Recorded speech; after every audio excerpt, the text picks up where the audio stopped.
The Mediterranean Sea. It is not merely a body of water, but a historical engine, the vast, shimmering basin that has for millennia defined civilization itself. For humanity, it represents both the ultimate highway and the most profound barrier, a crucible where empires are forged, dissolved, and reborn.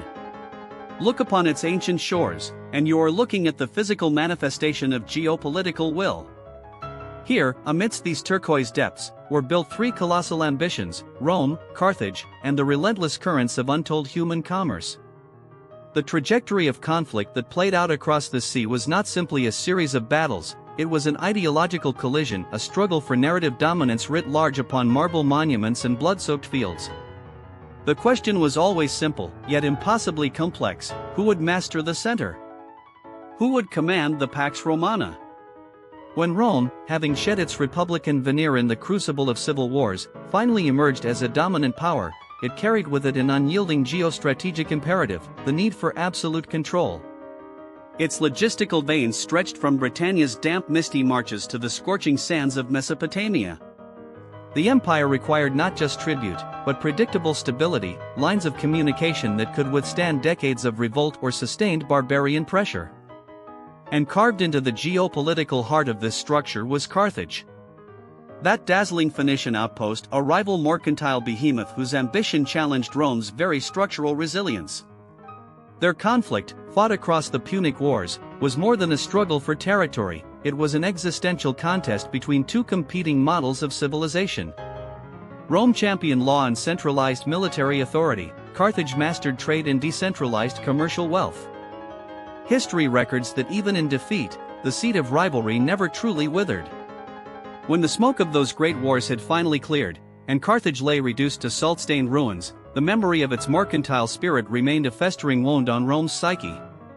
The Romans, masters of conquest, could not simply ignore the economic pulse that emanated from this region, they needed it, yet they viewed it through the distorting lens of perpetual suspicion.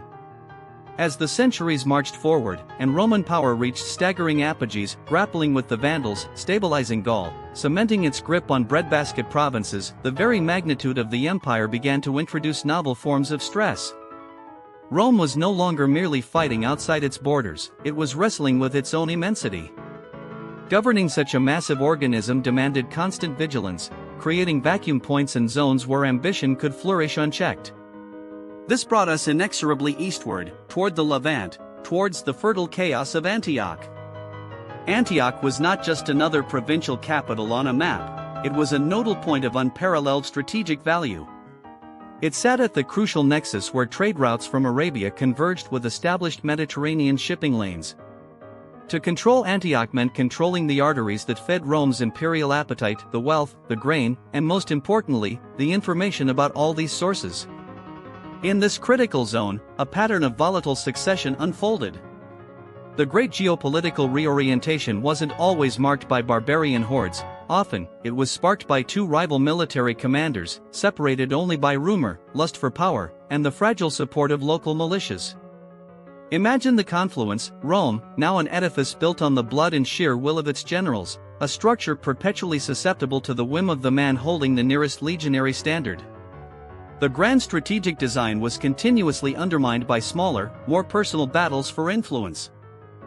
Into this hypercharged environment walked men like Macrinus, a capable military figure whose tenure represented a moment of uneasy imperial stability, supported by the weight of Roman tradition and disciplined legions. But every great power struggles with succession, it demands that its internal governance be as durable as its outer walls. And here came the counterforce, a challenge to the very notion of who held legitimate command. This volatility built an almost electric tension over decades. The stakes were nothing less than the sovereignty of the Mediterranean's richest gateway. A loss in Syria was not merely a provincial setback, it signaled an unraveling of central authority, allowing external forces or ambitious local figures to claim mastery. And this is where we arrive at Antioch, and the shadow cast by the figure known only as Gannys. The rivalry between Macrinus and his more flamboyant, less secure successor, Elagabalus, was a classic display of civil conflict played out against a backdrop of deeply established geopolitical necessity. Control over the emperor, and therefore control over the legionary reserves, the treasury, and the mandate of Roman law itself, was everything. The convergence of these forces, whether commanded by Macrinus's loyal elements or by Gani's increasingly successful detachment, represented more than a mere military skirmish near the city walls. It was the sudden, brutal culmination of all underlying tensions, the residual power ambitions of Carthage meeting the inherent instability of an overwhelming, sprawling empire, the life-or-death struggle for who would write the next chapter in Roman history. The moment itself, the confrontation at Antioch, circa 218 AD, was not a climax in isolation. It was a flashpoint. A point where multiple independent tactical movements converged suddenly and catastrophically upon a singular, critical prize, the person of the emperor. The outcome defined who would command the ensuing geopolitical landscape, setting a volatile precedent that signaled to all observing peripheral powers that internal stability had become dangerously tenuous, making the entire eastern Mediterranean crucible ripe for deeper conflict. The Mediterranean Sea. It is not merely a body of water, it is a historical engine, the vast, shimmering basin that for millennia has defined civilization itself. For human endeavor, for trade, for conquest, for the very notion of empire, it represents both the ultimate artery and the irresistible challenge. And within this cradle of civilization unfolded the crucible known as the Second Punic War. A clash of titans, a systemic confrontation between the burgeoning republican might of Rome and the established wealth and martial genius of Carthage. For many years, the conflict operated on a dangerous cycle of escalation and recession, a protracted strategic stalemate defined by blood-soaked alliances and desperate skirmishes across central Italy. But history abhors stagnation. The balance was fragile, held in place by sheer inertia, and it demanded an inflection point, a moment when one side would force the confrontation onto terms that could no longer be ignored. This required a gambit of almost unbelievable audacity. The challenge for Carthage was not simply to defeat Rome, it was to fundamentally unravel the Roman Confederation from within, striking at its core network of dependencies and loyalties. Their conventional naval strength, while powerful, could not guarantee sustained dominance over the vast length of the Italian peninsula. Therefore, a singular idea crystallized: circumvent the established power structures entirely. This brings us to 218 BCE, and the monumental decision that redefined the entire operational theater dynamic. Hannibal Barca, the masterful general whose reputation for military innovation was already legendary, was tasked with an objective so audacious it strains credulity: crossing the formidable barrier of the Alps. The strategic calculus behind this maneuver is one of utter necessity. By moving by land through the Alpine passes, Hannibal did not merely traverse mountains, he achieved a tactical invisibility cloak.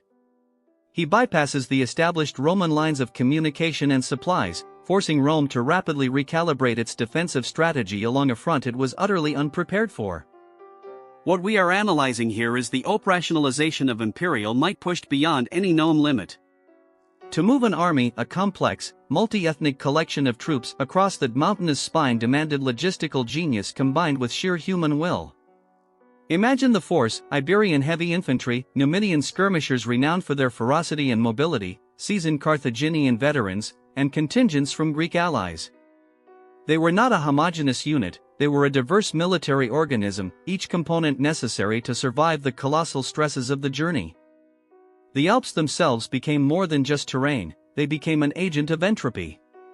The cold, the altitude, the sheer verticality of rock face, these factors acted as profound filters, testing the resilience of man and machine in ways that no Roman training camp could replicate. Yet, against this backdrop of natural devastation, Hannibal pressed forward.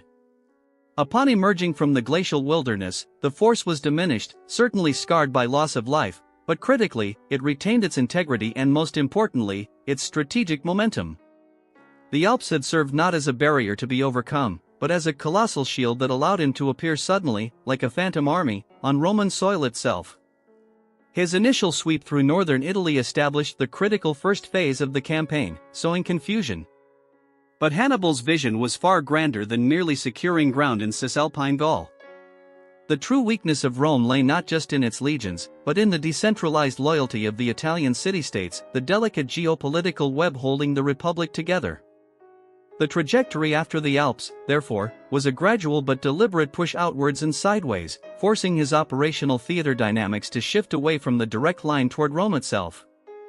He moved towards the Adriatic coast, drawn inevitably into the complex, interwoven civilizational tapestry of the Balkans, a realm already fraught with internal strife and competing power centers.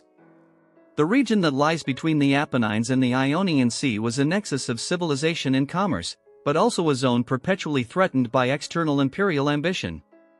And Hannibal saw opportunity in that very fracture. By forcing his presence into this volatile area, he elevated minor local disputes, the perennial squabbles over territory or citizenship among Hellenistic city-states, into major international flashpoints. This was the essence of his genius, linking separate, seemingly disconnected conflicts into a singular, destructive mechanism aimed at Rome's internal stability.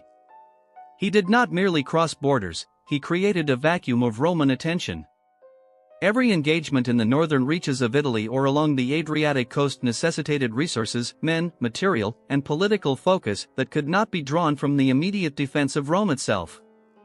This campaign through the Balkans was arguably as decisive for Rome's overall fate as any single pitched battle. It constituted a monumental distraction. The Roman Republic, accustomed to defining its foes largely within defined geographical corridors, found itself suddenly obligated to manage threats in disparate theaters, from the Alpine passes, down into the Adriatic littoral, and forcing alliances with Greek powers whom they had historically viewed with suspicion or disdain. The weight of this realization is profound. Hannibal was engaged in a masterpiece of strategic misdirection. His journey forced Rome not merely into war, but into an exponentially complicated logistical headache. It transformed the entire operational theater from a simple defensive shield into a multi-front encirclement that sapped Roman will as much as it siphoned off their soldiers and gold. It was this relentless, systematic expansion of his influence, this pivot through the peripheral zones of civilization, that gradually dismantled the fragile sense of regional invincibility Rome possessed. It laid bare the truth that to survive the might of Carthage, Rome could not afford to fight only in Latium. It had to simultaneously police its mountain passes, secure its coastal routes, and maintain the intricate balance of power across the diverse cultures of the Adriatic basin. This strategic detour through the Balkans was not a mere lateral movement, it was the precursor, the necessary and deeply complex maneuver that systematically eroded Roman resilience, forcing them ever closer to the defining moment that would decide whether they were masters of the Mediterranean world or merely casualties of historical ambition. We live in an epical periodization of human history, the age of empires.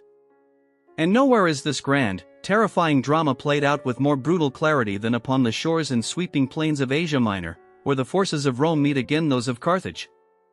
This is not merely a localized skirmish, it is a profound clash of civilizational blueprints.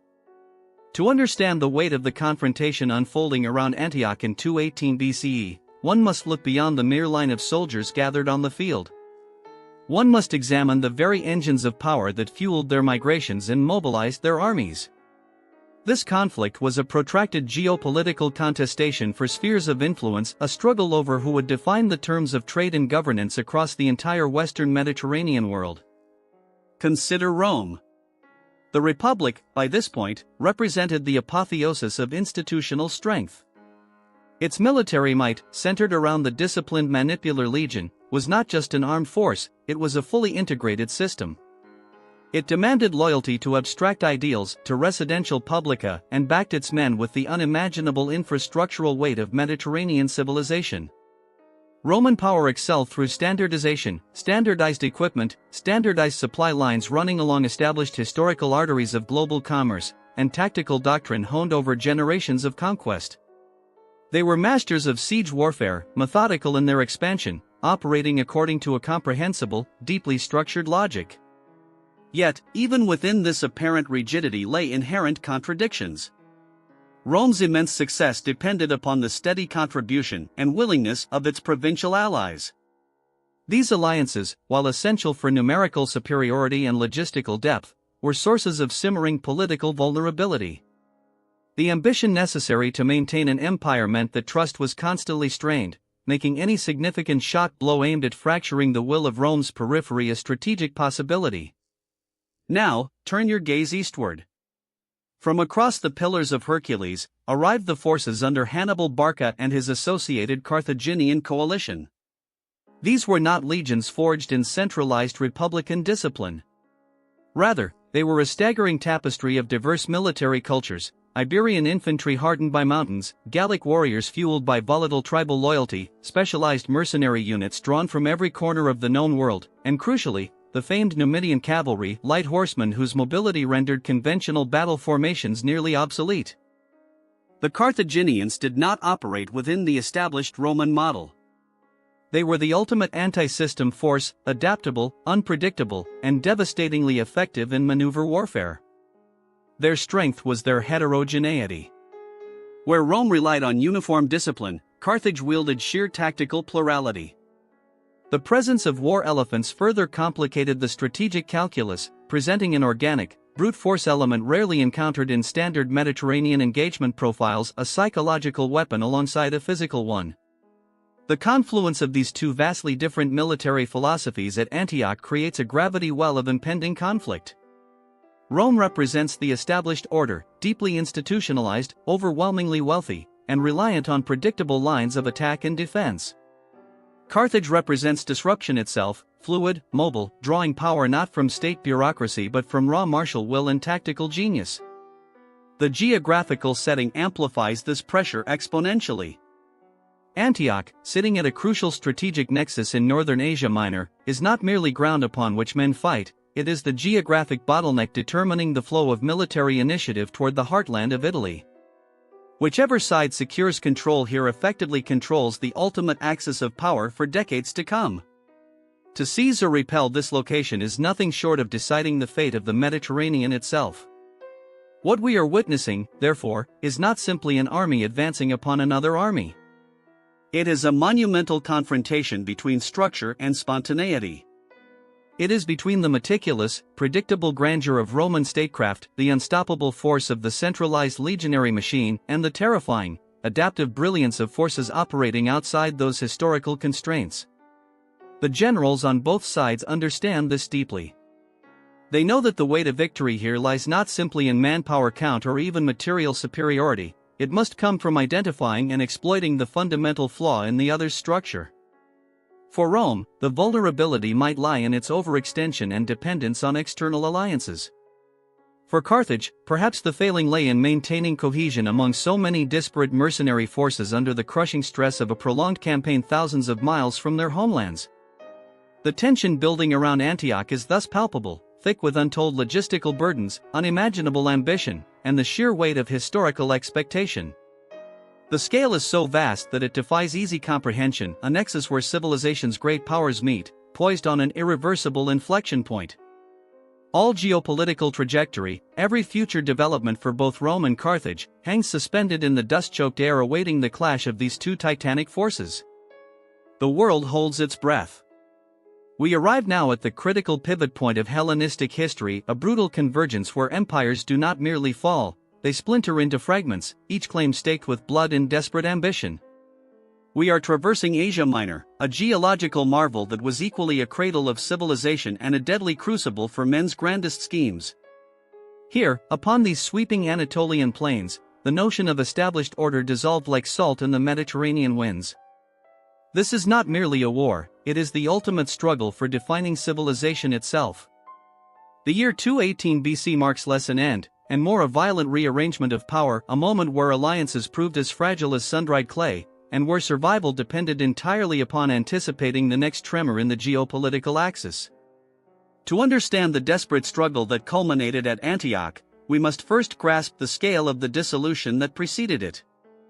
The Macedonian victory over Darius III had not simply established a new sovereign, it had ripped apart an interconnected system of tributary states, successor kingdoms, and mercantile wealth that stretched from Egypt to the Indus.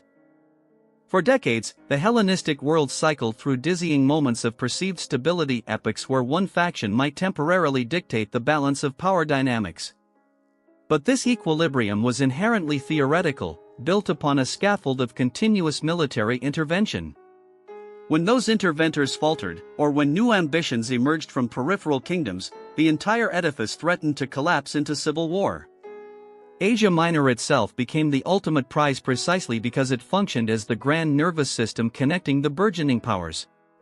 To control Antioch, the legendary city that stood guard over the Syrian hinterlands and the lucrative trade routes of the eastern Mediterranean, was not simply a military objective, it was an economic necessity, guaranteeing both grain supplies and customs revenue vital for maintaining the massive standing armies required by every ambitious pharaoh, king, or general. As we follow the march toward Antioch in 218 BC, we are tracking a systemic crisis writ large across the continent. The Seleucid kings, once arguably the most dominant force after the initial Macedonian thrust, found themselves increasingly cornered. Their strength relied on maintaining a complex web of treaties and military dependencies with local client states. Yet, these very dependencies became their Achilles' heel. The preceding decades provided a masterclass in diplomatic pressures. Rival powers, Macedonian remnants, emerging anti-Gothids in the Far East, and even forces from Egypt attempting to reassert their ancient claim to Mediterranean hegemony, all exerted relentless pressure upon Antiochus's line. These were not localized skirmishes, they were strategic chess moves designed to erode political capital. The objective was always asymmetry, forcing the opponent into a position where their numerical advantage was negated by internal dissent or logistical collapse. The sheer scale of military mobilization required for such a campaign is staggering, demanding feats of logistics that defy modern comprehension. Armies did not march merely through landscapes, they moved economic realities.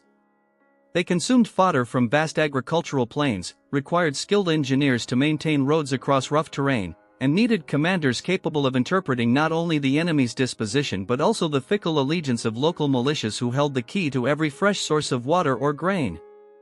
As the great armies began their convergence, the confrontation transformed into a multifaceted struggle, a collision between macro-strategic objectives and micro-tactical desperation. The strategists were obsessed with achieving geopolitical equilibrium, believing that a decisive battle could restore order and dictate terms for decades. But on the ground, within the dust of Asia Minor, the reality was far messier. We find armies composed of men from radically different cultures, Macedonian heavy infantry whose discipline defined the era, Syrian levies known for their fierce, close-quarters fighting, and mercenary contingents sourced from as far away as Iberia or Thrace, each motivated by the brutal promise of plunder. This mixture was both Antiochus's greatest asset, providing depth and martial talent, and his profound vulnerability, creating fissures where rival commanders might exploit ethnic loyalties against him. The genius of any general in this epoch lay not solely in battle formation, but in managing the inherently disparity between numerical superiority and tactical ingenuity. A king could bring an army 10 times the size of his foe, yet if that force lacked cohesion, morale, or a clear strategic vision, if its component parts viewed each other as rivals rather than allies, it was functionally bankrupt. The campaign toward Antioch was thus less a single march and more a gradual tightening noose around a beleaguered political structure. The diplomats were working furiously in tense cities miles behind the battle lines, trying to broker peace treaties or, failing that, negotiating advantageous surrender terms with isolated city-states before the spear tips could reach them. When the armies finally met near Antioch, whether this was the primary point of conflict at 218 BC, or a series of related engagements surrounding the major cities, the confrontation became the ultimate theater for these colliding forces. Picture the sweeping plains, the tension is palpable. On one side stands an overwhelming force, boasting numbers meant to crush resistance utterly, on the other, a coalition that relies upon superior maneuverability and localized knowledge. The ensuing clash was brutal, designed not merely to win ground, but to decapitate the enemy's command structure. The victors were those who could exploit the fundamental weaknesses of their opponents, the overextension of supply lines, the political doubt amongst allied troops, or the moment when a supreme commander hesitated for too long. The Battle of Antioch in 218 BC stands as a devastating marker on the enduring theoretical framework of Hellenistic conflict. It illustrates that no matter how vast an empire appears, its survival rests upon more than just the gleam of bronze armor. It requires a precarious balance between military might and sophisticated political engineering, a synergy often impossible to maintain when ambition outstrips governance. The historical record, drawn from conflicting primary accounts, forces us into examining the historiographical divergence. Was this victory due to unmatched generalship, or simply the cumulative fatigue of years of geopolitical warfare? What we observe in Antioch, then, is history's merciless lesson written in blood across Asia Minor, that even the greatest powers are ultimately undone not by a single catastrophic foe, but by the slow, grinding attrition of ambition, doubt, and structural weakness. And those ruins, spread out across this vast theater, continue to define our understanding of organized power dynamics to this very day. We arrive now at the critical pivot point of Hellenistic history, a brutal convergence where empires do not merely fall, they splinter into fragments, each claim staked with blood and desperate ambitio. Look closely at the map. The Aegean Sea pulses with smoke, a basin upon which nascent superpowers test their mettle. Rome has clawed its way from a small city-state to the undisputed master of Italy, but its ambition burns far too brightly for its established borders. To truly govern the Mediterranean, the vast, vital artery of the Western Mediterranean geopolitical theater of operations, it must subdue every major crossroads, and none are more critical than Antioch. Antioch is not merely a city, it is a confluence. It sits at the nexus where overland routes from Asia Minor meet the crucial maritime passages that connect the burgeoning powers of the Hellenistic kingdoms to the wealth of the Near East. This physical placement gives rise to what we call geographic determinism, a merciless truth that dictates civilization. Control this choke point, and you control trade, culture, and ultimately, the flow of gold necessary to wage war on an industrial scale. The year is 218 BCE. The Second Punic War rages across Italy, a conflict fundamentally about who will define the Western order. Carthage, crippled by its relentless losses and facing the structural determinants of inevitable state failure, a weakness exacerbated by decades of internecine strife among its allied polities, has thrown its desperate remaining weight into this last great strategic gamble. And at the center of that gamble lies Antioch. The forces arrayed here are a breathtaking tapestry of desperation, ambition, and sheer military might.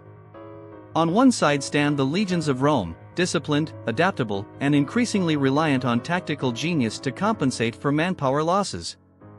They represent the rising concept, the dialectic relationship between state power and citizen participation, where the army is not just an instrument of conquest, but the very expression of Roman citizenship itself. Opposing them are forces drawn from a much deeper, more varied pool, veteran Carthaginian levies mixed with powerful allied Greek contingents, supported by professional armies plucked from various Mediterranean tributaries. Their numbers may have been vast, overwhelming in sheer scale, but their cohesion, tested by time and the brutal journey across unfriendly lands, was under immense strain. The collision at Antioch is not merely a battle, it is a geopolitical fulcrum point, an intersection of interconnected vectors of state failure.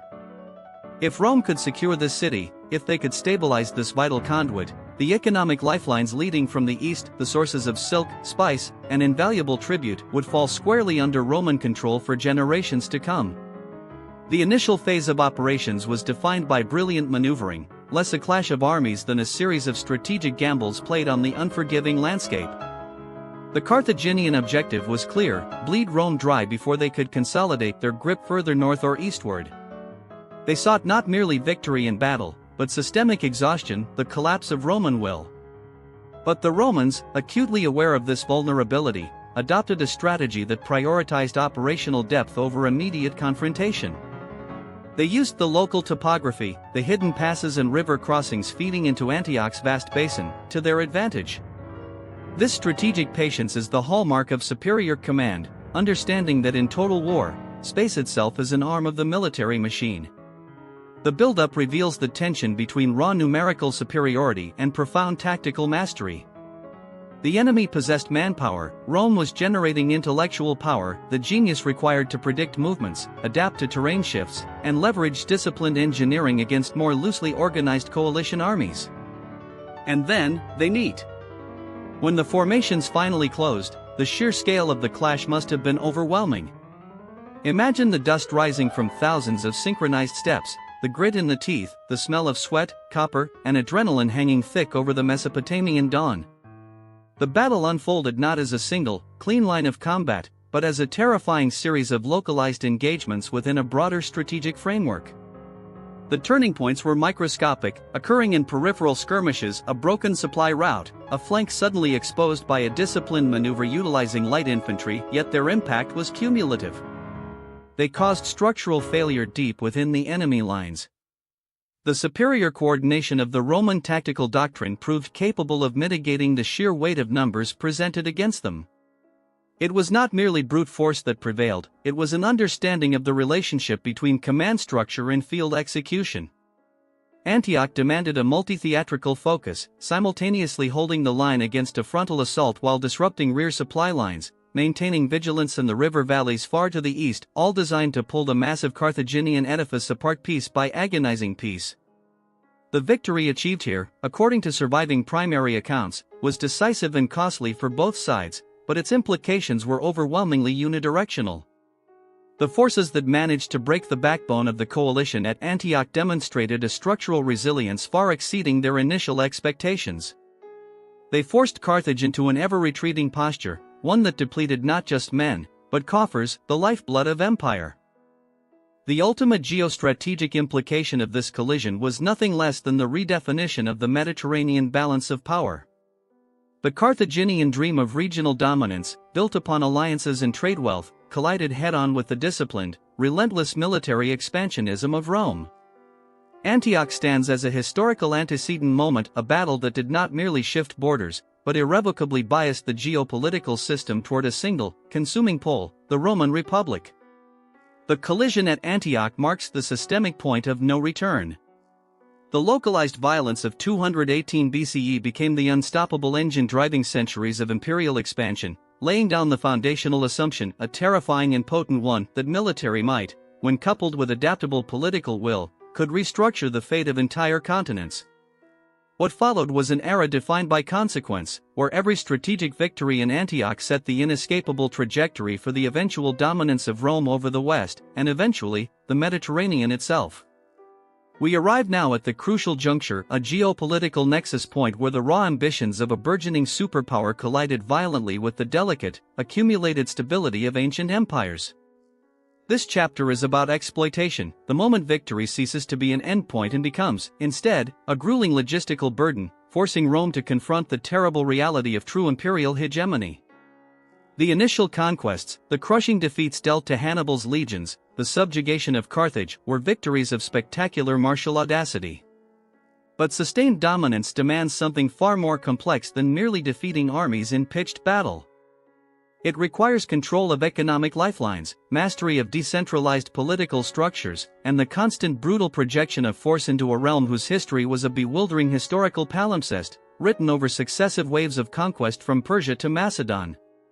The Roman Republic, for all its famed martial brilliance, found itself suddenly burdened by an unimaginable responsibility, stabilizing not just Italy's borders, but vast swaths of the eastern Mediterranean, the very breadbasket and trade artery of the ancient world. This wasn't merely an extension of military glory, it was a profound entanglement with the deep-seated geopolitical fault lines that had characterized this region for centuries. Consider Antioch itself. It was not simply a city on a map, it was a convergence point, a crucial nodal intersection where overland Silk Road routes met maritime trade flowing through the Aegean. To control Antioch was to dictate the terms of commerce between East and West, an immensely rich, lifeblood objective that transcended simple military plunder. This made the region irrevocably vital, yet impossibly unstable. Rome's operational doctrine dictated a methodical consolidation of power, but this expansion acted as a negative feedback loop on its own strength. Each victory required legions, which in turn demanded supplies, foraging parties, and increasingly elaborate logistical chains that stretched across dozens of intervening client states and volatile tribal territories. The Republic was becoming addicted to the spoils of unending war, mistaking martial success for stable governance. The internal demands of Rome began to exert pressure outward. The political elite, fueled by endless senatorial ambition and the lure of unimaginable wealth, the sheer decadence that funded patrician life in Rome often required tribute from distant provinces, were incapable of recognizing when sufficient gains had been made. Their objectives were multi-causal, weaving together a tapestry of economic control, geopolitical necessity, and an insatiable demand for glory. By 218 BC, the situation was one of acute overstretch.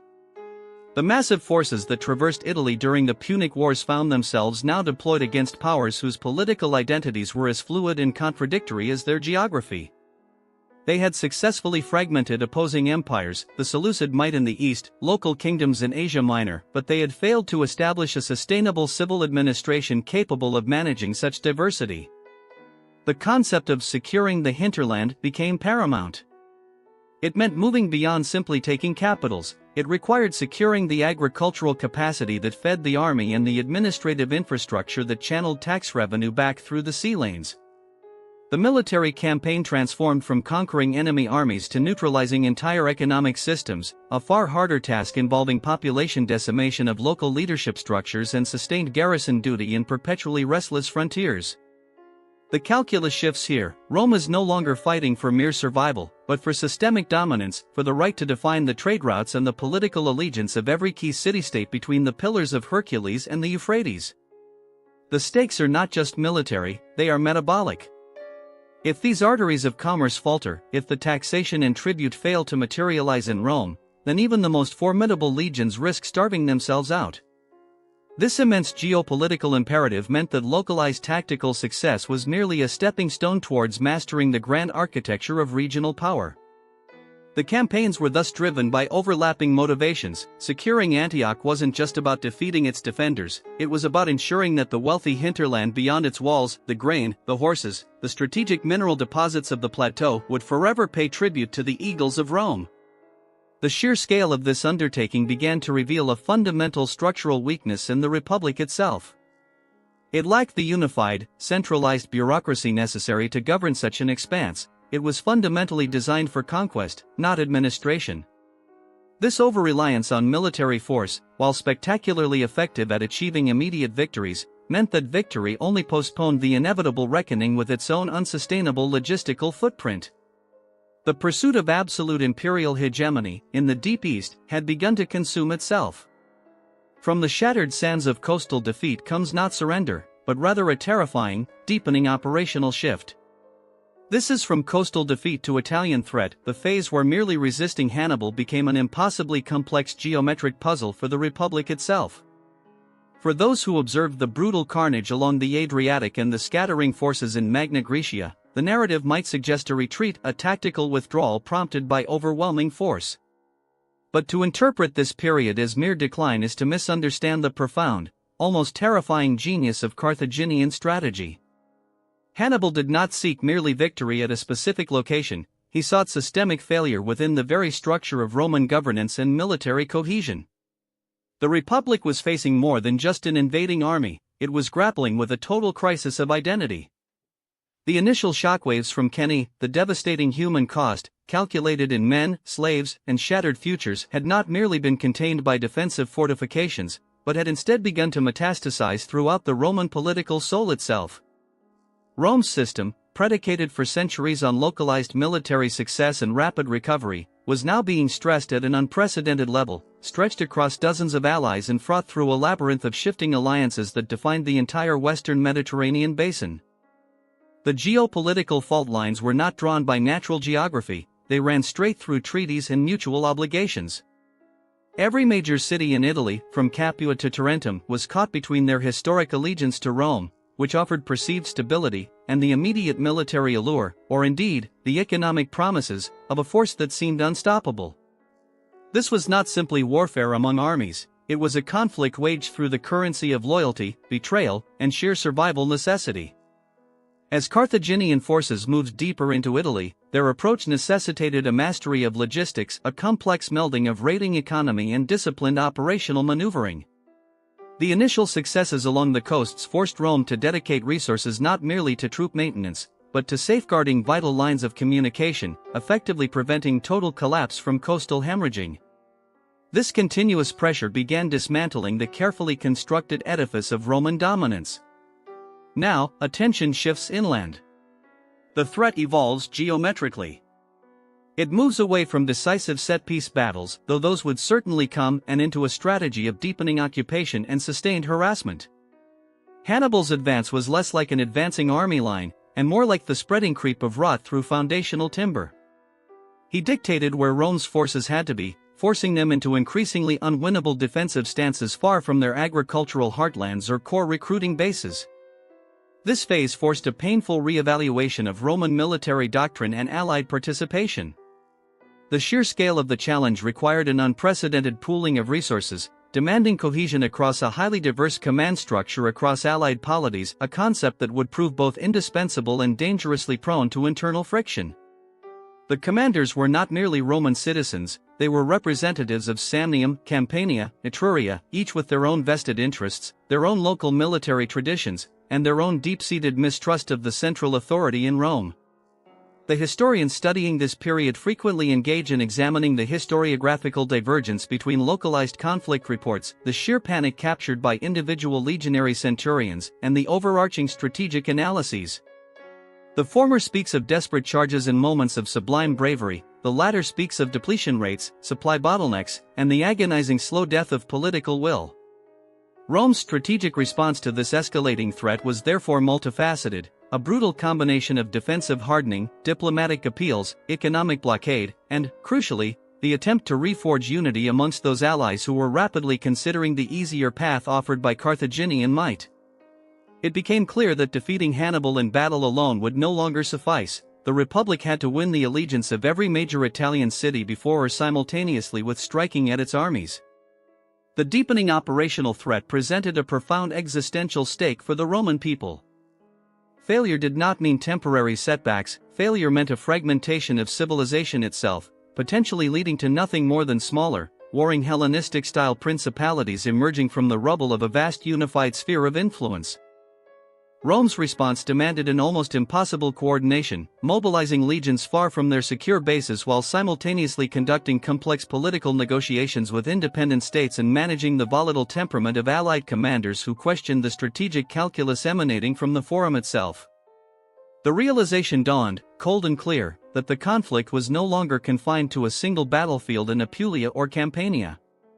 It had become an integral crisis spanning the entire Italian peninsula, a threat radiating outward from the coastlines deep into the agricultural core, threatening the grain supply lines, the manpower reserves, and ultimately, the very concept of the Roman state itself. This grueling period set the stage for a dramatic expansion of Roman military endeavor, forcing them to look beyond their traditional boundaries, recognizing that their survival now rested not just on who they fought in Italy, but upon how deeply their resolve could penetrate the geopolitical spheres of influence held by Rome's nearest Mediterranean rivals, a realization that would eventually lead them towards the power centers of Sicily and Sardinia, solidifying their unchallenged position as masters of the western Mediterranean basin. The invasion had metastasized from a military problem into a civilization-defining strategic imperative. From the shattered sands of coastal defeat comes not surrender.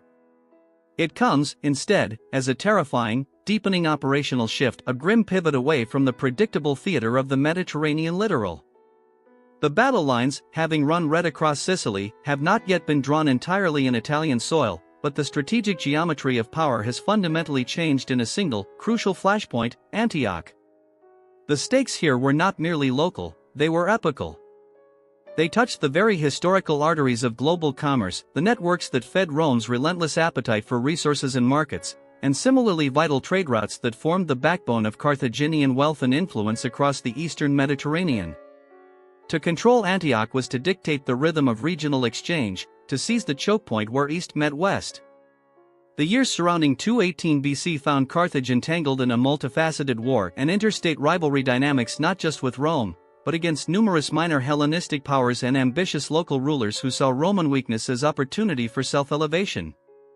Their ambitions were dangerous, unpredictable, often destabilizing the fragile geopolitical balance that had allowed even these great empires to function. For Hannibal Barca, operating deep within enemy territory after his crossing through the Alps, a feat of sheer logistical audacity, Antioch represents more than just a fortified city. It is a confluence of historical necessity and military calculus. Its location near major river systems and its commanding view over established trade routes meant that any force controlling Antioch could effectively choke off regional commerce, crippling an opponent before a single legionary clash was even needed.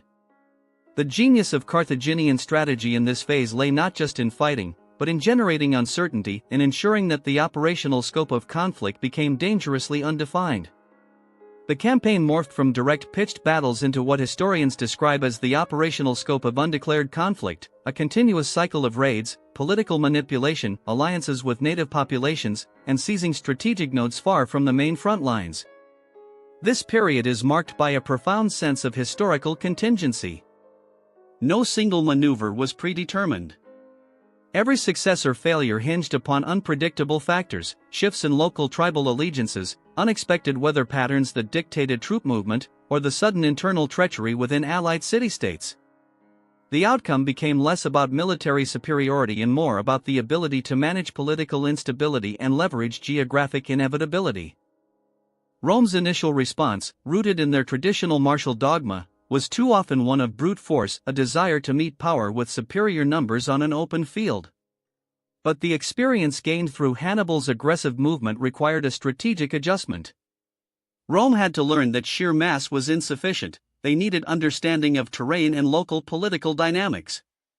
Antioch's enduring legacy, therefore, is twofold. First, it demonstrated to both sides the devastating power inherent in controlling nodal points, those geographic bottlenecks whose fall means the collapse of an entire economic structure. Second, critically, it initiated demographic fragmentation within the conquered territories and among their allies. By establishing themselves as masters of local alliance building, Carthage was not just fighting Roman armies, they were waging a war against the very social fabric of the Mediterranean world. When we analyze the evidence from this period, we are witnessing the crucial phase where Hannibal realized that simply defeating legions was insufficient to win an empire. He needed legitimacy. He needed allies whose continued existence depended on Carthaginian military protection, thereby transferring local loyalty, an intangible but immensely powerful resource, from Rome's influence to his own. This process of accumulating geopolitical leverage is what constitutes the turning point. It was a gradual, almost creeping transfer of power, not a single battle, but an economic and political siege played out across dozens of miles of challenging terrain. The strategic initiative began passing from the more established powers to those who mastered the art of decentralized warfare, those who understood how local resentments could be converted into military strength. The long-term consequence emanating from Antioch's volatile sphere was undeniable. Rome, forced by continuous resistance and economic pressure across multiple fronts, finally recognized that its previous singular focus on decisive field battles was dangerously myopic. The conflict required a radical rethinking of logistics, diplomacy, and sustained occupation, a paradigm shift that defined the Roman Republic for centuries to come. The Mediterranean power dynamics were thus set into motion, shifting from an era dominated by outright conquest and direct confrontation, toward one characterized by protracted insurgency, economic warfare, and political subversion.